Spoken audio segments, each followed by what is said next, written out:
Hey, what's going on, everyone? Welcome to another installment of your Mindfulness Minutes, where we take 2 to 3 minutes in discussing mental health things that you can be thinking about as you get back into school, you get back into work, or you just really get back into life. So, I am your registered dietitian. My name is Desi Abeda. I'm an employee of Desert Star Addiction and Recovery Center.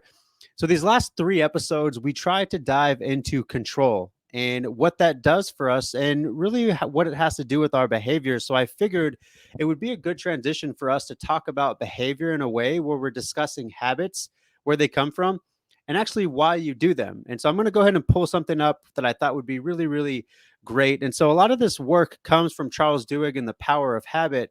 And with this first episode, with this habit loop, what we're going to be discussing is what the actual habit loop is, and then how you can start really picking apart some of your behavior and some of your habits in order to create habits and routines that actually fit what you're trying to do in life. And so, this first round, what we're looking at is your cue. And so, what we have, which each of our habit loops is, we're going to have three portions. So, we have a cue or some type of trigger, we're going to have the actual routine, and then we have the reward. And so, let's dive in with this first episode, the cue or the trigger. And so, one thing that we want to be aware of is that every routine that we actually take part in is actually coming from a trigger. So this trigger could be a person, place, or thing. It could be a feeling. It could be a past experience. There's really a lot that can be said here, but really what we're trying to tie down is helping you to understand that, in fact, cues and triggers and things that cause you to engage in a routine are very normal.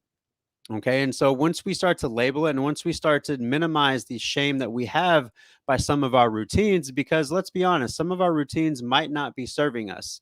And so when we go back into this loop, we need to understand where the cues come from, because in most cases, as you're going to find as we go through these loops, is that the cues and the reward systems really don't change. We're really trying to look at the actual routine and seeing if it fits what you want out of your life. And so with this first episode of our habit loop, we're just trying to understand the cues and triggers and where they come from. Tune in next time so that we can talk about the actual actions and behaviors and see if they're actually working for you.